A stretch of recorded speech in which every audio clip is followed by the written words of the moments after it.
આ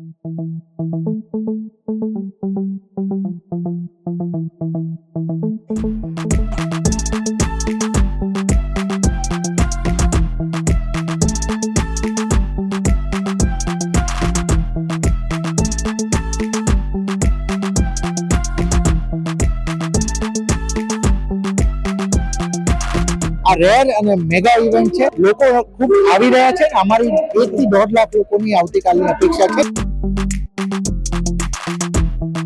एशिया की इकलौती नौजवानों की टीम लेके आ रहे हैं आपके सामने। આજે ભારતીય વાયુસેના દ્વારા અહીંયા અટલ સરોવરની નજીકમાં 4 મહત્વની વસ્તુ જે રેરલી બને છે કે આટલી 4 વસ્તુ આવતી હોય. સૂર્યકિરણની ટીમ ડિસ્પ્લે કરવા જઈ રહી છે.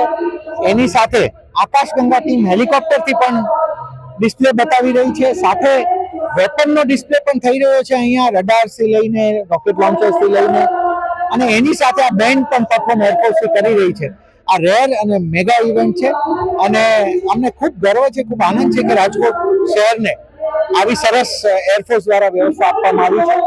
લોકો ખૂબ આવી રહ્યા છે. અમારી 1 થી 1.5 લાખ લોકોની આવતીકાલની અપેક્ષા છે ને તેની તમામ વ્યવસ્થા કરવામાં આવી છે. આવતીકાલે અમારા તરફથી બહાર આખી વ્યુઇંગ ડેક્સ એટલે એરિયા બનાવવામાં આવ્યા છે.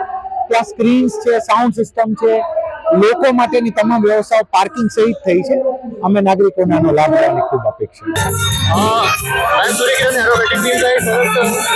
राजकोट में पहली बार एक एयर शो का आयोजन किया गया है, तो हमें काफी खुशी है कि हम एशिया की इकलौती नौजवानों की टीम लेके आ रहे हैं आपके सामने एक एयर शो करने के लिए। और मुझे विश्वास है कि राजकोट के युवा इस एयर शो को देख के मोटिवेट होंगे और ज्यादा से ज्यादा मात्रा में हम फ्यूचर में राजकोट के लोगों को आर्म फोर्सेस ज्वाइन करके देखेंगे। इस सूर्य किरण की एयर शो के अलावा आकाशगंगा है, एयरफोर्स की बैंड है जो कि आप पीछे सुन सकते हैं। इसके अलावा एयरफोर्स के द्वारा स्टैटिक डिस्प्ले का भी अरेंजमेंट किया गया है, जो कि आप 10 बजे आके ये सब देख सकते हैं। ये आकाशगंगा का भी शो है। इसके अलावा हमारा एयरफोर्स का बैंड है जो कि मेरे पीछे आप देख सकते हैं, और एयरफोर्स के द्वारा काफ़ी सारे स्टैटिक डिस्प्ले में अपने इक्विपमेंट्स भी रखे गए हैं। तो आप 10 बजे के बाद आइए आज और कल, और इस शो का आनंद लीजिए।